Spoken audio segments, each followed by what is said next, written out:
Alrighty, what is up, everyone? Welcome back. We're bringing another deck list. This time it's Mel again, but it is a tempo style Mel, and I think we're getting really close to what deck Mel should be. And we saw in the Ottawa list, the best of Mel placed 18th, which is actually really, really impressive. And that list is a little bit different. I'll link it in the comments as well. And essentially, what we're seeing is like the classic Mel package where you run a bunch of shock blasts, you run up from the deep, dredge up. So just good cards that can be then comboed with Applied Researcher, which says empower for 3. When you're empowered, your spells cost 1 energy and 1 power less to a minimum of 1. What's nice about that is Shock Blast can be paid for absolutely 3, which is incredible. Smokescreen for 1, and then you can dredge up, drawing cards for 1. You can up from the deep. Rebuttal, you can then just pay 1 energy and counterspell, or you can pay 1 energy and a power and steal a spell. So a lot of flexibility with Applied Researcher, which classic Mel package. What's nice about Time Warp is it really helps you close out the games, especially because up from the deep can get you points really fast, but then you lack might in the end game, except for potentially when you have Watcher. Sometimes it's hard to close out both battlefields. And what Time Warp does is it puts a lot of pressure on your opponent to try and figure out how to stop the game. So anyways, that's kind of the basic package. You have your Stupefies, your stack decks, 1 Starcross in main just because it's a phenomenal card. We also have 2 in the side because, again, phenomenal card. 1 Singularity to deal with any of the big threats, and then again, standard package. In terms of 2 drops, we have 3 Ravenbloom Students because we have a lot of spells, 3 Traveling Merchants to cycle our deck, and then 2 Gust Monks. What I like about this is 1 banishing card from someone else's trash always can help, especially with like the infinite combos or with anyone trying to have flow cards in their trash. Really, really helpful. And also the +2 while it's an attacker lets your tentacles kind of beat over the other opponent. There's a world where potentially maybe you cut a Gust Monk and add another aggressive style spell, but then you're kind of lacking on 2-drop consistency, which can hurt you. A Fizz just for really that Fizz Starcross combo, Fizz for the stack deck when you need it, Fizz for a Smokescreen when you need it. There's some argument for maybe cutting this as well. And then a Vex in main, which some people love, some people hate. I'm not the biggest fan of it, but I do think it's really, really important into your Lilia decks, into your ambush decks, and into LeBlancs as well. When it comes to chosen champions, Frodan has a really good video with Alan's EQ on Mel, and Alan's like, wait, the purple Mel is so much better. And I think the purple Mel is what you should always play unless you're going up against a green deck that runs a lot of Defies. Because the blue Mel, yes, it draws you a card, which a lot of people like, but it costs a power, and a power costs so much. But when you empower it, you have to pay 3 energy as well. So this is essentially 7 energy, 1 power for 4 might unit that draws a card, which isn't great. But your spells and abilities can't be countered. And yes, we have our rebuttals. Yes, we can counter stuff. But what's backbreaking is when you Starcross and it gets defied and you pay deflect, it feels game losing. And yes, they can defy, but hitting a defy with rebuttal also is game losing, right? Like you want to rebuttal something that's a lot more important. You don't want to use it as a basic counter spell. And so blue Mel really, really serves that purpose. And if you're playing against a green deck that's going to have counter spell, absolutely bring blue Mel in. But if you're not, then the majority of the time, purple Mel, it essentially allows you to empower for free. I mean, yes, you discard a spell, but oftentimes you're discarding something with flow. So you're discarding it up from the deep, you're discarding a dredge up. And what that means is you still can play it from your trash. So the empower cost is almost nothing. And you can react to that with a Stupefy, with a Smokescreen, whatever. And so you can end up banishing really high might units, which is super, super nice. And sometimes you might say, hey, I'm going to, banish whatever, your Ravenbloom Student, and they might play a Discipline to pump it up. And at that point, you just put a up from the deep in your trash, and they had to burn a Discipline, or they had to burn a pump spell or something to keep that unit alive, which can give you a lot of tempo. And also the going second, playing up from the deep, and then on turn 2, if they conquered the battlefield, you can play Mel to get over it. Or if they didn't, you can play up from the deep again in a 2-drop. It just gives you so much flexibility. And so love the style of this deck. For battlefields, we are running Seat of Power when you're going second. One of the issues with this deck is card draw, which is why for when you're going first, we're running Ravenbloom, so you can get on the battlefield and start drawing cards if they go into it. And then our blind battlefield, game 1, is actually Threshold of the Gray. And we've seen this with a few Mel decks, and it's really, really nice. I didn't like this at first, but one, you're going to have a lot of tentacles. so you're always going to be able to throw them in, and gain an extra energy when you need it. But what's really really cool is Applied Researchers lets you play Time Warp for 1 energy, 1 power less, which means Time Warp is being played for 9 energy and 3 power. But a lot of times you find yourself with a Time Warp in hand and you're at 8 energy. And this battlefield allows you to throw in a Tentacle, get that extra energy, and you can play Time Warp with 8 runes, which most people are never, ever, ever expecting that, and it catches a lot of people by surprise. The issue with this battlefield is people can absolutely use it against you as well. So if your opponent untaps with 7, they swing in a unit, now they can play an 8-might unit. Or if they swing in 2, they can play a 9-might unit. So just something to keep in mind that like this goes both ways. It can be punishing. And I'm experimenting with like Rockfall Path as really just like a blind game 1. But let's jump into gameplay. I play 2 Akali's best of 1s because a little bit of rage there. And I play a Nasus as well. And I think the caveat I want to say is I'm still getting great at this deck, and great's relative. I'm still getting good at this deck. And so I make misplays in the Nasus game, and it's good to see them. I talk about those misplays. And so I hope you guys enjoy it. As we look at sideboard, Turn to Dust is for the Aurora matchups. We also have an acceptable losses for Master Yi, or anyone who's running Zanya's Hourglasses, or people who are running gear, kind of like long swords. So anyways, it's one of those things. Pickpocket for our seals.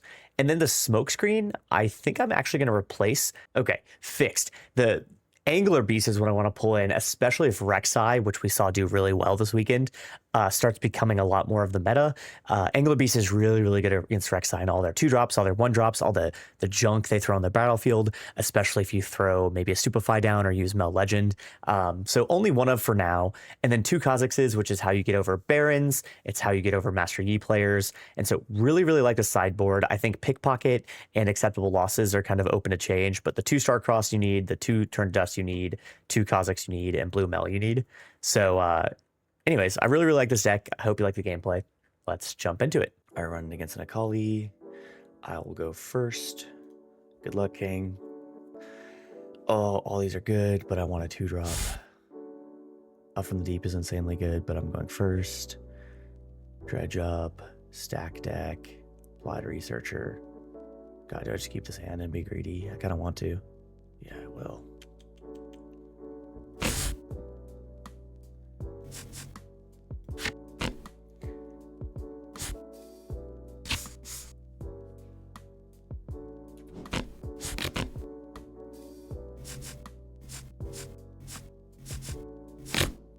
Okay. 4. Whoa. Honestly, the right call for me probably is playing up from the Deep, but it's okay. Falling Star. Fine.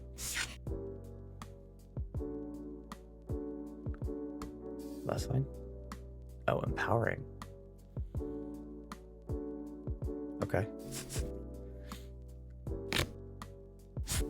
Okay. Interesting.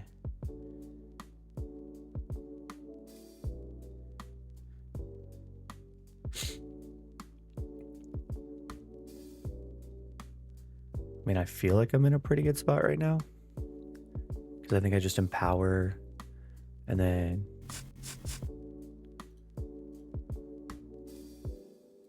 empowers here. I can play 2 for Up from the Deep. He's gonna get to 2 points before me, but I'm not like too worried about it. And then play this for 1. I should have probably held up 1 for threatening rebuttal, but I don't really care enough. I don't have it. We're playing online. If he has Charm, he has Charm. Or Falling Star. Sure, man. So the issue here, can he stop a... I don't know if he can.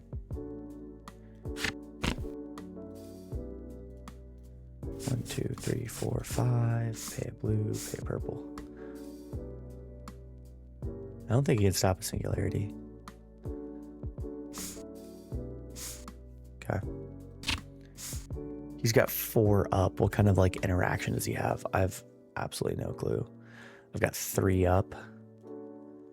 I could play enough from the deep for my trash. So if I swing in a tentacle and he's got interaction, I'm kind of sad, right? How do I play around being sad? Maybe we get an extra energy, which is good. Maybe I'm okay with that.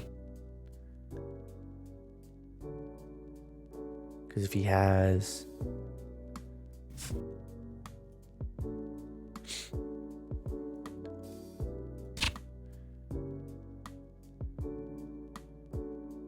Man, I might make a really bad play here. But what I'm planning on doing is swing in Researcher. And if he tries to kill Researcher, like Star Crossing, which feels like honestly super dumb. But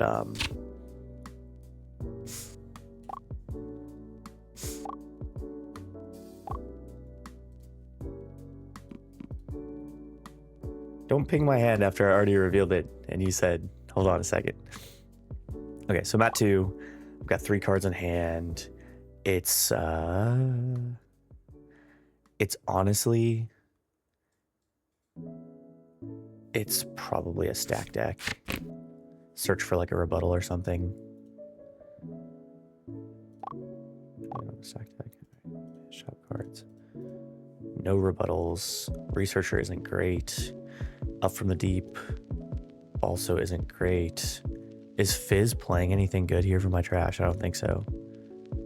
The only thing Fizz gets me is Star-Crossed again, which honestly is probably good enough. But I think I just need Tentacle Gaming.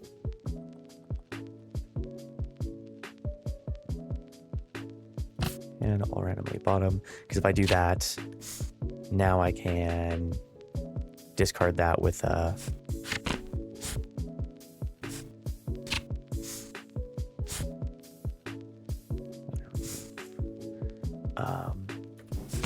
pass readying too.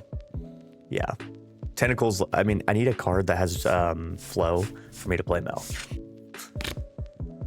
Another Jin, Ride the Wind, Shuriken Flip.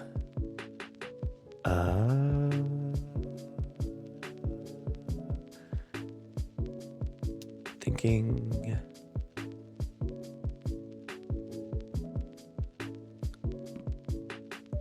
thinking. Man. So he gets blown out by rebuttal here. I just don't have it. The question is, do I smoke screen? Well, I think I do, and then if I have to start crossed, I do. No, I just send it back to his hand. I just on reaction. I mean, if he has... So 2 and 8 power.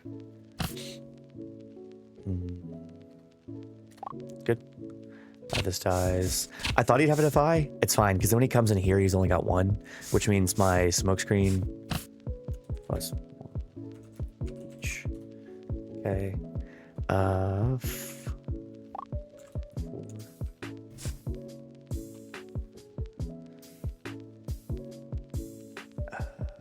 This is gonna hurt. Thinking. He's got 1. This. Okay. I mean, the question is, do I smoke screen? Man, I feel like I'm in a fairly bad spot. So is he, though. But I really want to keep my applied researcher alive. I'll just smoke screen, ping, deflect of a purple.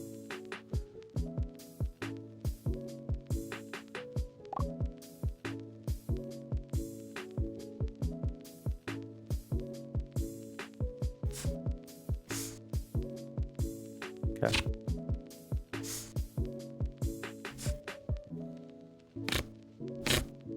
Wow, that's actually really good for me that I lived. I thought his Akali was readied or empowered. So I hold the 3. That's actually really, really good for me. Because keeping my researcher empowered is like game changing. Because I can just double tentacles. The 3 traveling merchants is actually horrendous. Now I'm at 4-point parity before him. I think this is essentially game now, unless I like completely screw it up, which is extremely possible. I mean, he probably is like a charm too or something.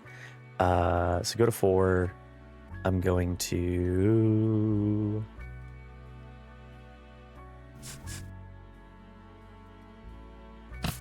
flow tentacles. Yeah, being able to play tentacles for 2 is insane, and I could play another tentacles here. I'm not going to. And then he doesn't know what these other cards are. Did you pay to flex for Jen? Yep. I did. No power because of researcher, but recycled 1. You can't see the chat, but he's asking if I paid to flex for Jen.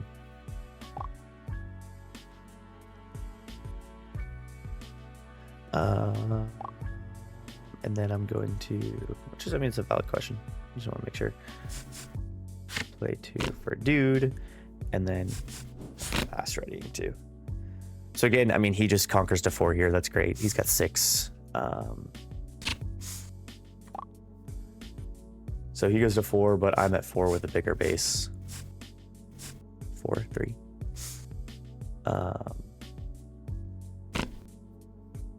Yeah, sure.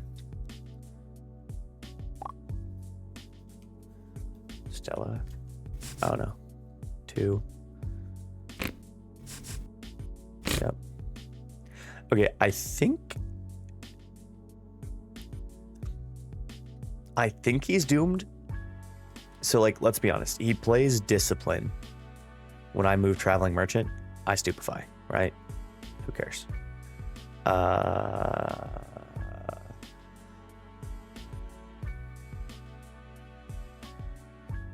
There's a world Loki where I banish Jin. I think this is like pretty.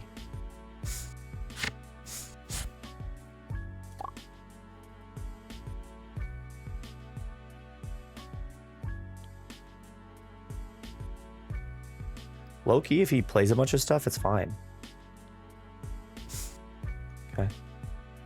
Go to 5.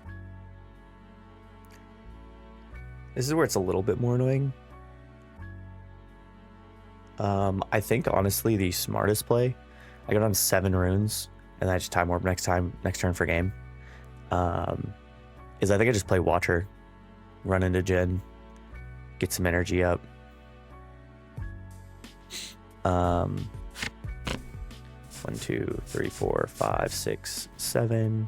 I'm not going to accelerate it. And then I'm going to 1 into 1. 1.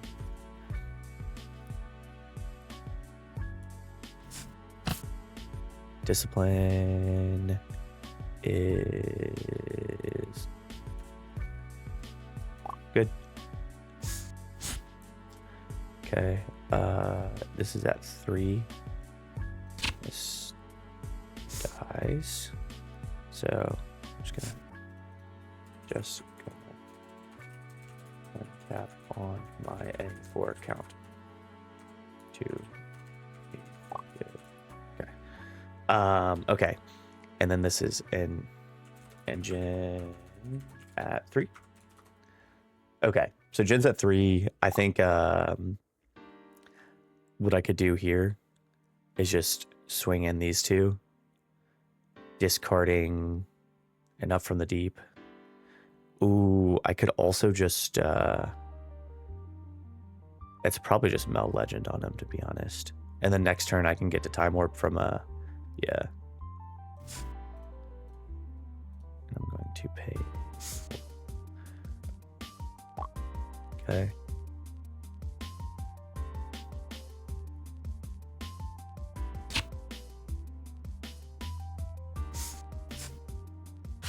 Discard it from the deep, draw a card. 2, 2, 1. Okay. Go to 6.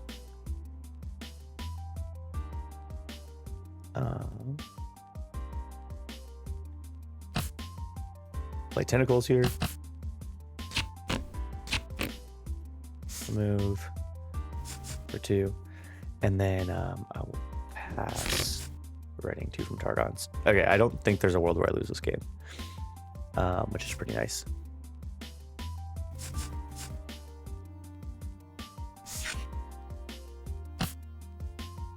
Empowering.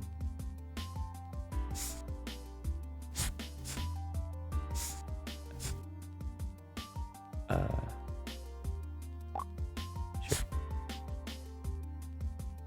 Putting the empower token on the Stellacorn's a little weird, but I get the idea. There it is. Okay. I was like a little bit confused, but I will attempt to stupefy. Is that good?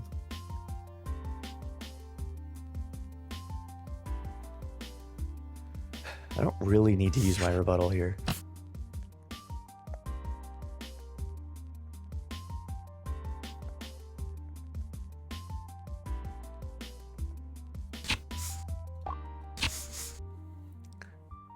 Using rebuttal on Defy is one of the worst targets. Actually, one of the worst targets. +1 energy. Yeah, that's good. Right, like if he charms here, I need to cancel the fact that something could be killed. Not that like charming anything matters here. His units have no might. I think this is game even without my sneaky time warp. Here's the tech though, by the way, for the people checking out the channel. It's insane tech. I'm going to 8 runes next turn. Nobody's ever scared of a time warp on 8 runes. But with an empowered researcher, you can play it at 9. And with Threshold to the Gray, you can play it at 8. Which means next turn, I actually could technically, with all these tentacles, I could play it from 6. As long as you have 4 blue runes, you just swing in a bunch of tentacles, get 1 energy each turn, conquer the other battlefield that's open, and then time warp.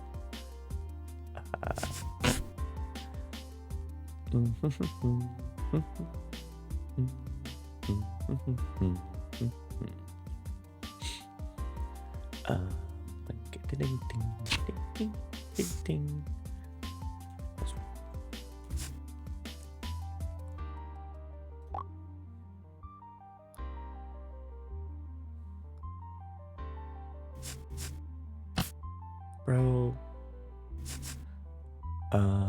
Sure.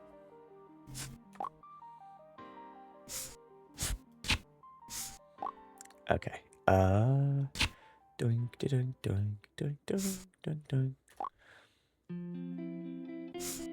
Okay, go to 7. 9, 52. I don't think Hall of Legends is good on Akali, but I'm not going to judge others. They're going first. GG, GG, GG. Don't really need this card against Akali. Maybe don't even need Up from the Deep again.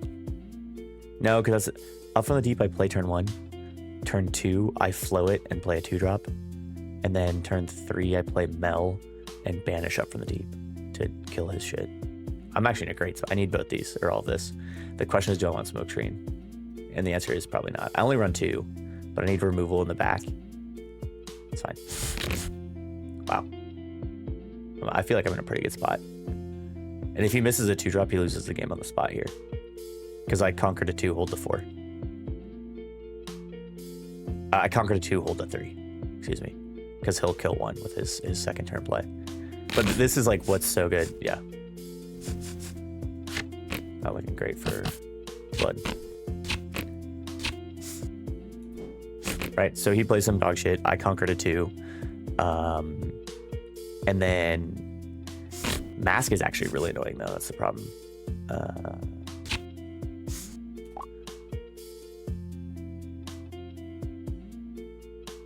Okay, sure.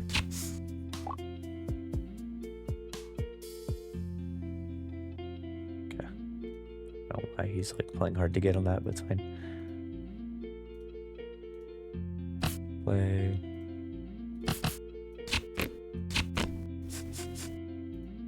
Move. I mean, technical sequencing there, I should play Ravenbloom Student first in case he has like a reaction hex tech right on my base. It's like so nuanced, it doesn't even matter, but every might counts, right? And it might not matter at this current meta state, but it could matter in the future, right? So here he moves an Akali. Actually, he can empower this Akali, and he can move in, kill, move back, ready, move in, kill here, and I don't hold the 3 like I was saying earlier, which isn't necessarily bad. That kills first off 1 up here.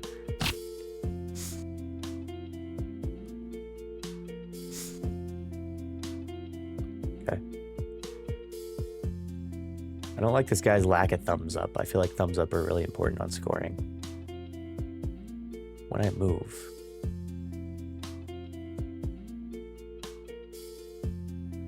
She's still an attacker if the when I move goes on the chain, right? When I move, you may deal 1. That goes on the chain, and then she's an attacker, so she gets +1. He's got 6 runes up. I mean, he effectively is 7. Interesting. That's actually a little scary.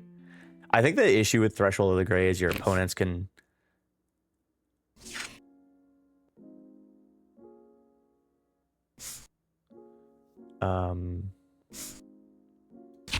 Sure. If he wants to use Shuriken Flip to kill a 2-drop and score. Huh?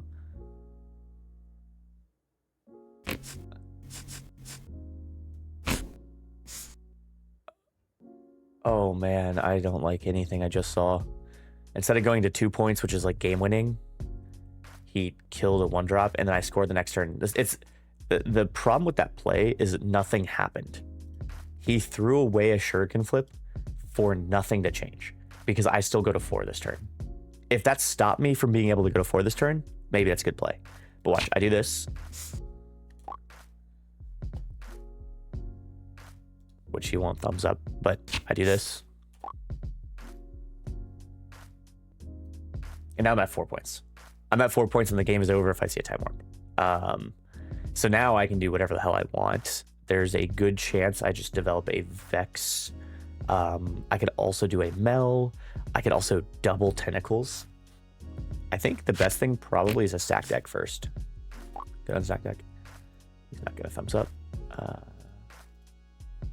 Watcher helps me close out the game. He doesn't really have anything to deal with that, so I'm gonna put Watcher to hand, put the rest of the bottom. And then I think it's just Tentacle, to be honest. Or it could be Vex, Gust Monk. So this is 6 might effectively. Tentacle is not 6 might. But Tentacles I'm much less scared about dying.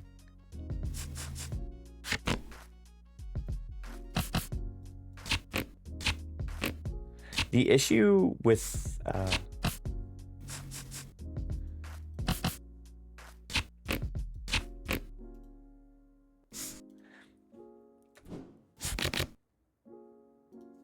he said low.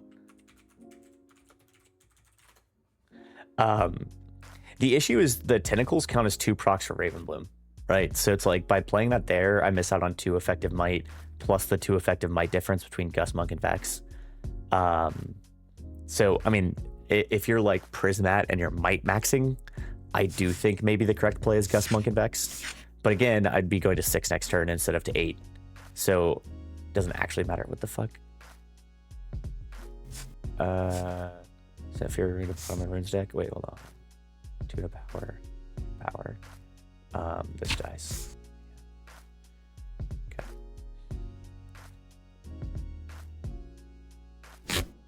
Huh? Oh no. Am I missing something?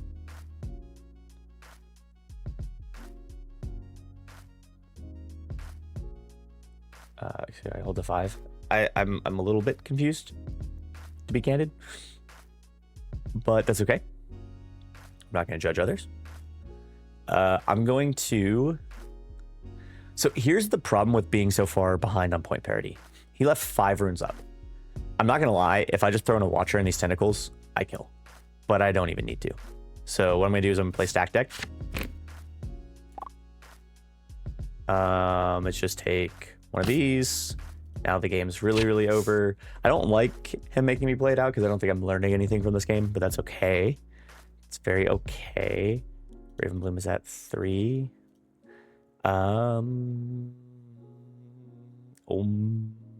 I think at this point I put that down to 1, or at least try to. To 5. Sure. So then now I'm back where I started, which is develop my board. He has 4 runes up. Who cares? 4. 1, 2, 3, 4.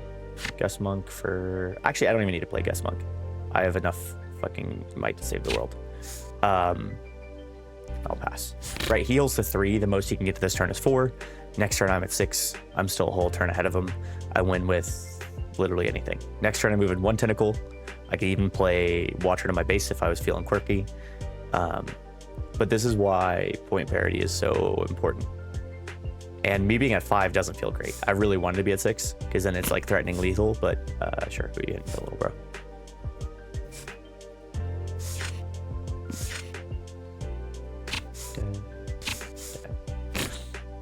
Oh, if I wasn't a bum, I'd just rebuttal that.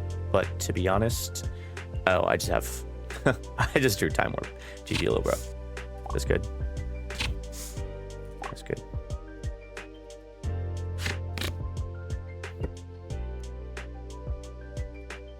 Dude. Time Warp's good. Time Warp very good. No? Okay. No G2 from our friend. That's okay. So 2 Akalis. I think the problem with Akali, and this is what I think makes a good Akali versus a bad Akali, is people don't know how to use their legend. Because her legend sounds cool, and moving and move triggers sounds cool, but doing something in a battlefield and then pulling back and not scoring isn't good. If you could score first, it'd be great, but you throw away a turn of scoring every time you use it. So the only reason you should be using Akali Legend is to force out a punch first from your opponent, or to force out combat tricks from your opponent, and then pull back to then have those combat tricks wasted. And I think a lot of people don't do that. So it's a little bit tough. And honestly, I think the correct way probably to play Akali is drop your 3-drop the following turn, drop a 3-drop and a 2-drop or something, I don't even know, and don't move into a battlefield. Like, I think you need to play Akali a little bit slower, build up a really big base, and then deal with them. And I think that's what people aren't doing. So anyways, that's my hot take. Let's jump into a third game here. Hopefully we can get some good final gameplay on Mel, and let's get it. I smile. All right, I haven't been able to play any of my other ones. I actually think Nasus is a hard matchup for me. I think people say that Mel should be good in Nasus, but it's like a super... They start developing pretty quick. They start ramping. They are going first, so I just need tentacles. I don't necessarily need Vex. And I probably don't necessarily need 1 Shock Blast. Ooh, this is actually a really bad hand. This is actually...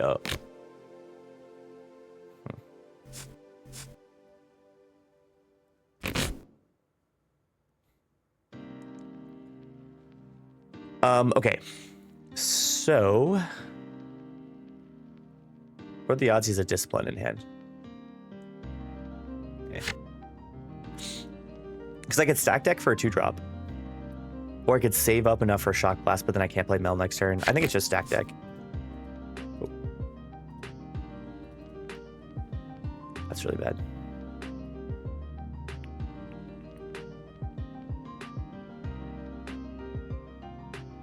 Actually, don't even know what to do with this. All of these suck. Starcross is really good against Nasus. I think I need a... I only have 1 Starcross in this deck, too. Oh, man. Okay, well, this is good. I need to see what it's like to literally miss Tentacles and miss a 2-drop and play against Nasus and just have to figure it out. I'm trying to figure out now what the best play is. Because if he plays like a Scuttle Crab, Steel Paws here, I like low-key lose the game.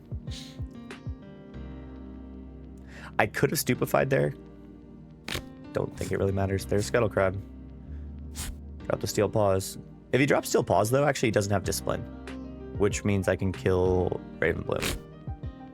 He does have Discipline. Since he has Discipline,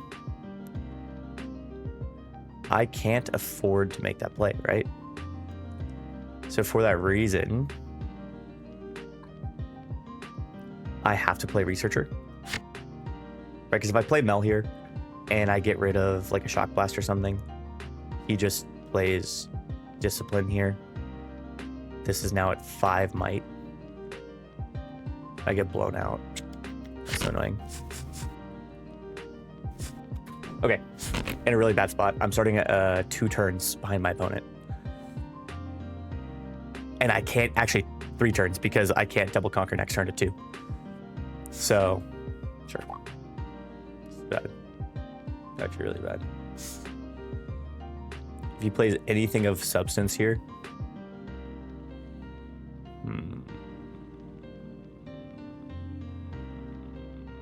And okay.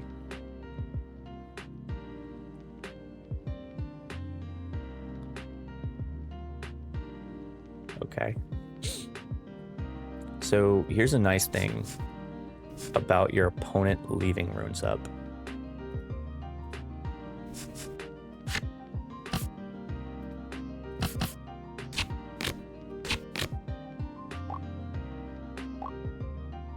Okay. So we might defy it.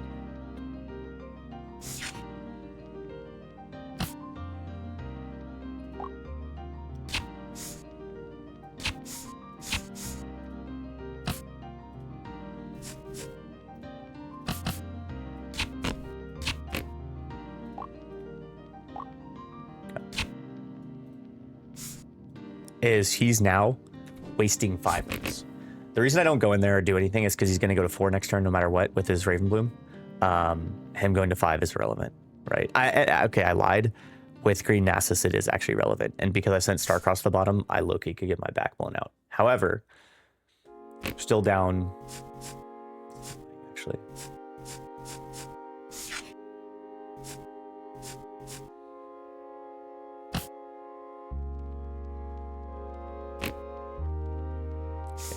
I can actually stop him from going to 5 here. If he defies, I don't really care, actually. I almost invite him to defy it.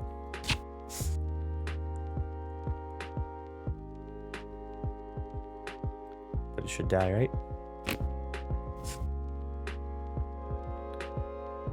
Steel Pause is also a problem. This is really bad, actually. This is super, super bad. Is it?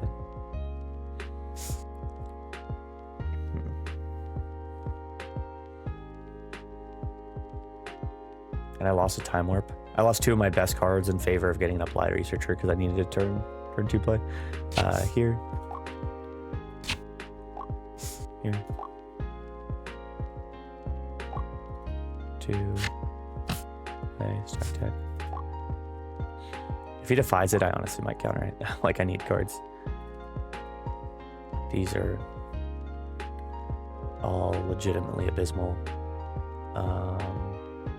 It's honestly probably just another Applied Researcher. I don't like that though. I'll play Fizz, 1, 2, 3. Playing a stack deck.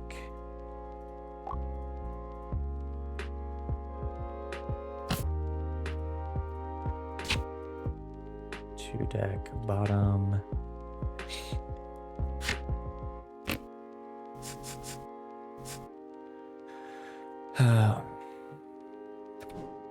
Oh man, not again. So dredge up would be huge here. Dredge up into dredge up is like really important if I can find it.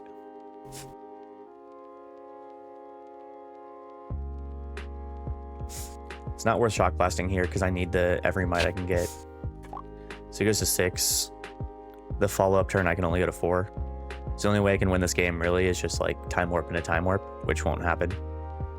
So this game is over. Which is fine. I think it's learning how to... If he just empowers Steel Paws, I think he wins. He just wants to see my hand.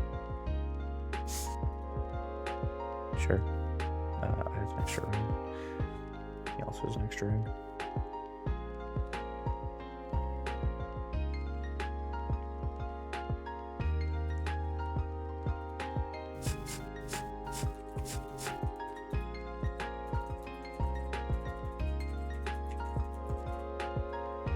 So he taps 6. So tapping 7, is he just empowering Steel Paws?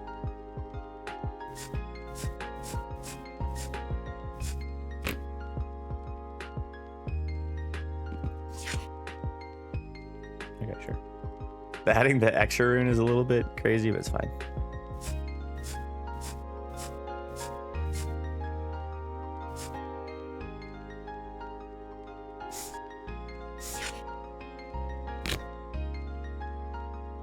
Okay. He knows I have a Watcher, though. I don't know if I love playing Watcher that battlefield. Unless he has a... Oh, if he has Bellows. But...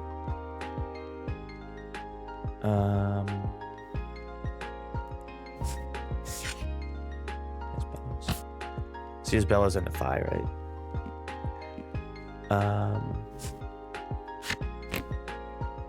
He knows I have Rebuttal. Cancel only. Yeah.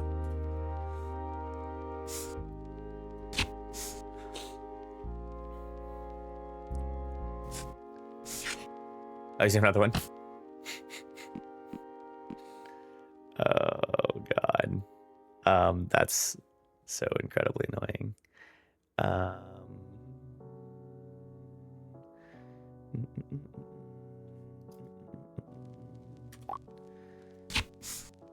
entire board dies for free. Never punished. Double Bellows is miserable. Man.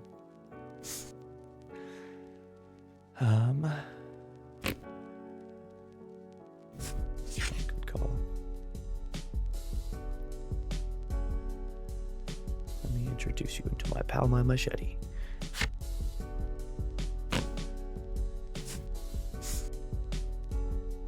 I mean, he's seen all my cards, so I'm a little bit like, this shouldn't be too shocking, but it's okay. I'm in a pretty bad spot. I think my initial turns kind of screwed me. I'll side in 2 Star-Crossed. This matchup is tough. It feels really tough. He's at 3 right now. Discipline.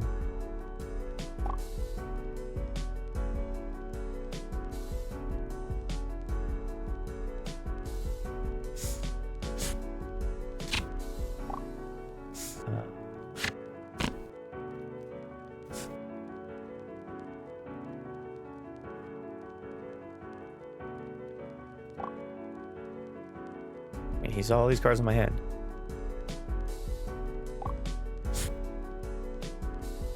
Trick.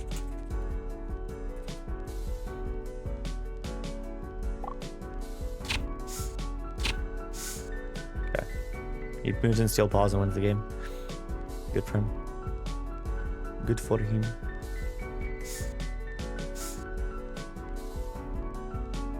Oh, is he hiding a card too?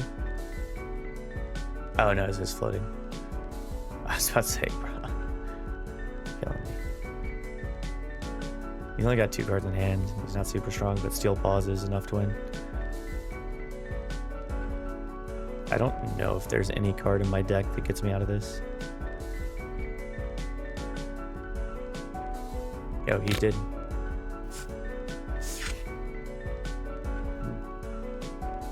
Probably just like Azania's, right? There's a time warp. No units in hand. Cool. Restart with these same decks. Need my 2 drops. Don't care as much about Vex. I definitely need my good Mel. Right, because I need to prevent him from blocking all my spells. Take that out. Deck is 38 right now. It's 1 Shock Blast removed. Am I good? Sideboard is 10. Cool. Ravenbloom. Let's run it. Let's run it. Let's run it. I will go first. I will mulligan. I have a 2-drop. I have Dredge Up. A Star-Crossed. Let's probably keep all of this. Ooh. Okay.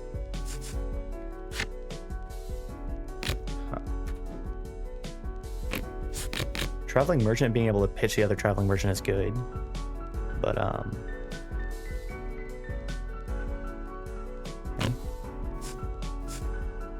if he has discipline, I'm sad, but other than that, we're okay.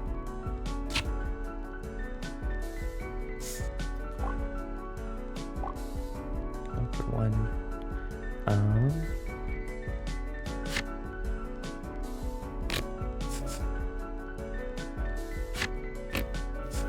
I'm actually double merchant because I'm more okay discarding things, I think. It's good. Goes to 5. I'm actually a little bit scared of how low my hand is. And double merchant is going to be like cycling my hand maybe a little bit too much. Don't love it.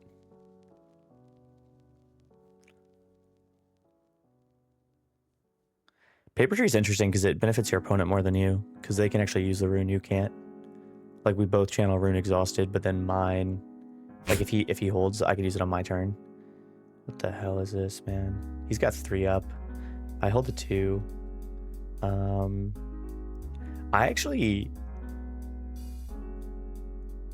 I feel like I'm really okay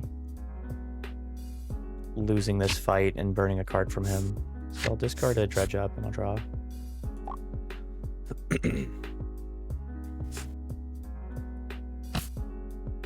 Retreat. Sure.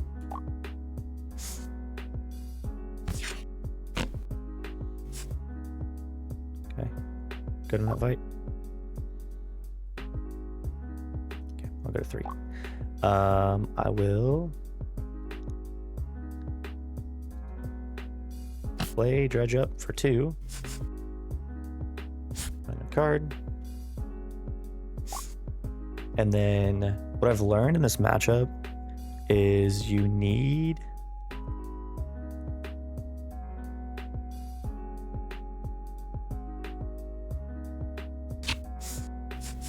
to have the ability to counter them from playing spells. So now what I'm going to do is I'm going to move trigger when I move Shmove, move, discarding a Shock Blast, drawing a card, and then I'll move my Raven Bloom back. Because my Raven Bloom has Might, right? And if he plays Watcher here, he actually still can't even clear over both. But I also want the Raven Bloom to always have a unit on it, just so I can get the Raven Bloom trigger if so. Like, I need cards in my hand. So right now, I'm a turn up on him. I'm down on runes pretty significantly, but I have Starcrossed. And so if I'm ever able to empower Mel and play Starcrossed, I win the game. That's a big... Sure. So this is a perfect example of that. Is it deflect 2 though? Yeah, it's fine. It's whatever, man. Hold to 5.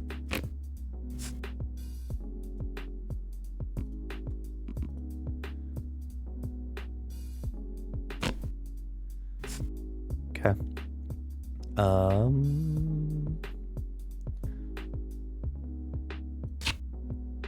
Go here. Discarding a traveling merchant, drawing 1. Am I okay going down to 5 runes? I don't know, actually. 3, 3, 1. Go 3 on power here. Power here.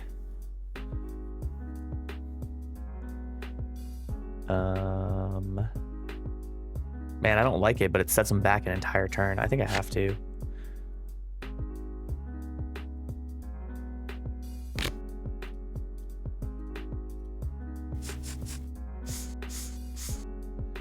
Really don't like that.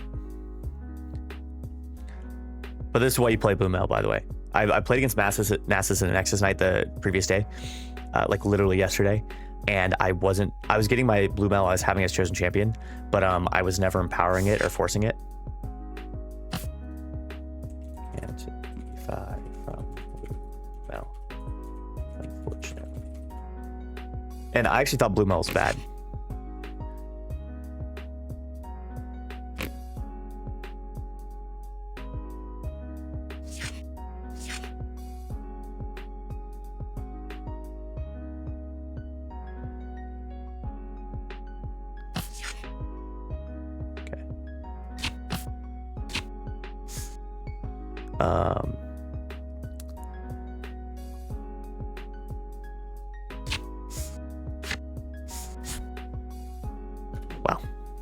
And 2 more Starcross. I mean, this should be game.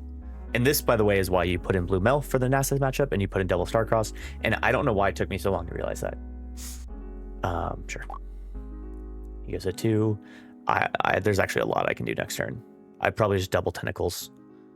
Play for... I actually can't Time Warp this game. So I could probably ditch a Time Warp with the Traveling Merchant move trigger. A lot of options here, though, which is nice. That's the goal in life, is just have options. He's got 10 runes up, but he's a turn behind me. Sure.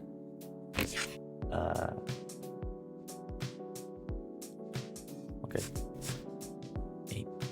Playing Nasus again. Yeah, sure. Writing 2.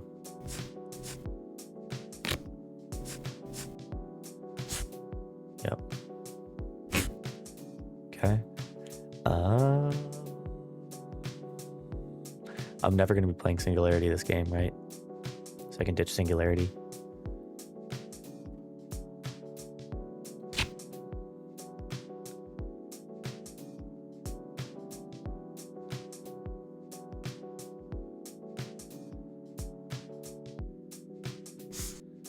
Move trigger, ditch Singularity, draw a card.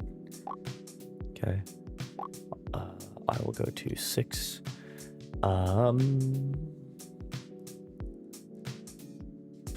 I shouldn't have discarded all the purples I did last turn. That's a mistake. Boink, boink. Going 1, 2, 3. 1, 2, 3.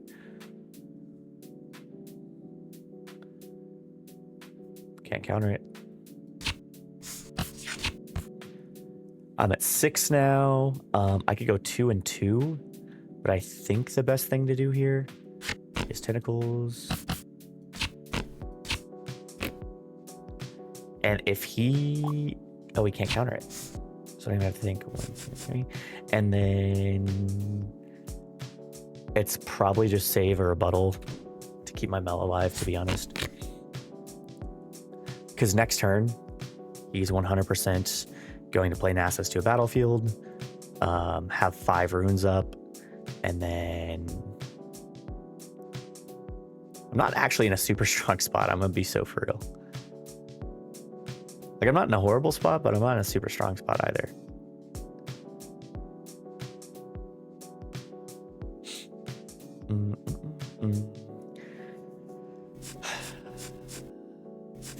Four, 5, 6.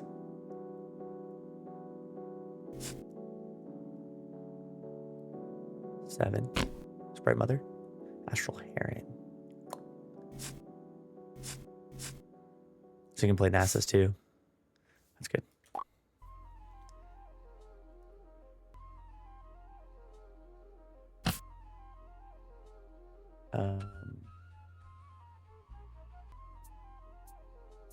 Okay. He chose to do that instead of play Nasus.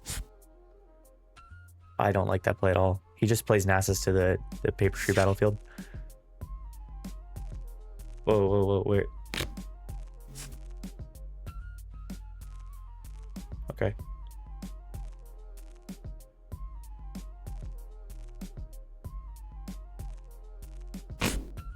I'm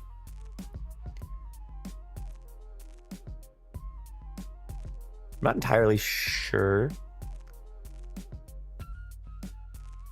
what he's doing, but it's okay.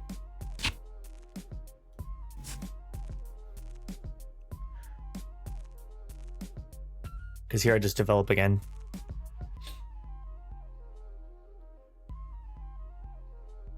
I just hold that battlefield and win, right? Yeah, sounds right to me.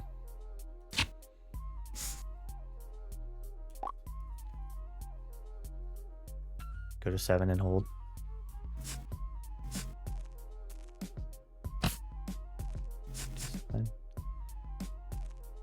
That's good.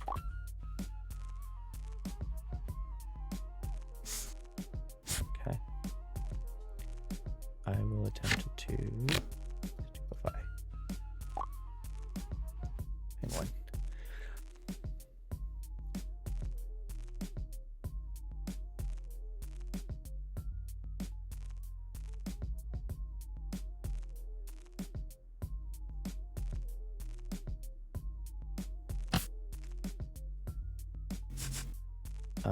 Thinking.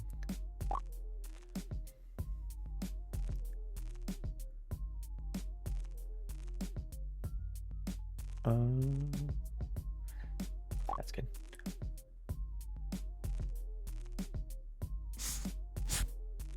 Okay. Card from Stupefy. So that's at 4. So here's a question. Starcross is 3. And this costs 1. So I think I just play... I knew I should use my Mel Power here if I was going to hold. It's always use Mel Power here, by the way. Always. Always, always, always. Because it would be really nice to have a Shock Blast on the Crackback. I'll play 1 and a Power. Shoot that.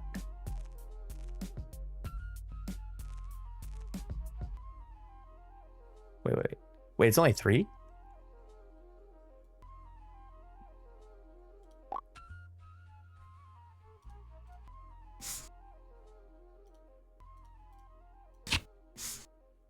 Okay. 6.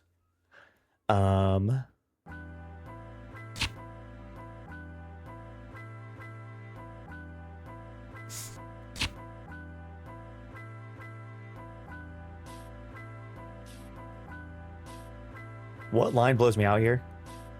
It's Watcher's Double Bellows, which is what he had last time. That's so funny, actually.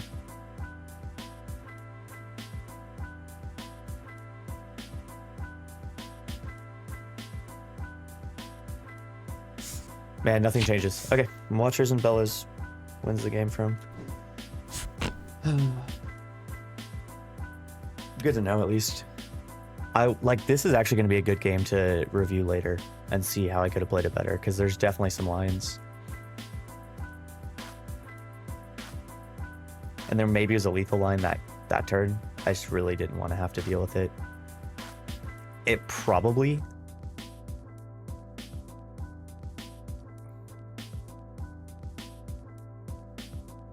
It's probably Mel the Scuttle over here, so it's -2.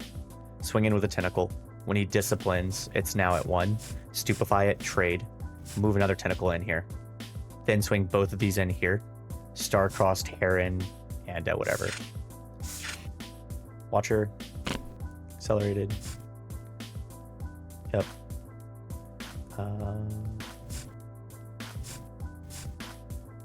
Yep, I lose the game. It's cool, I guess.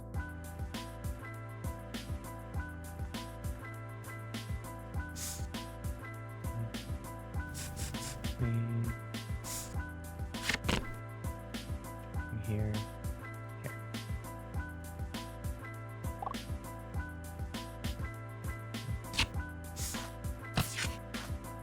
This is at 2.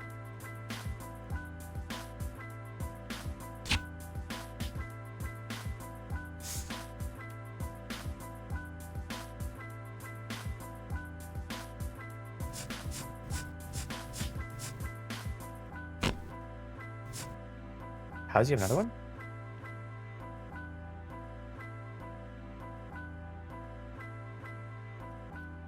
Am I missing something? Is that just how Heron works?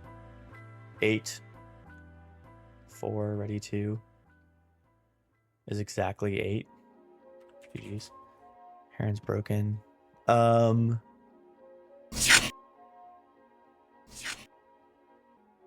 Back off. Okay, this is a good line though, right? So that previous turn, which is what I was saying, is I go in a Tentacle, I Mel, I force out his Double Discipline, I Stupefy. I still have 5 runes left. And then from there, I move in a Tentacle. I Star-Crossed Heron and the Tentacle. Okay, cool. This is learning. This video will not be, hey, I'm great at Mel. It will be, don't make the same mistakes I made. Right? Which is when you have triple Star-Crossed. Yeah. When you have triple Star-Crossed, don't be a bum.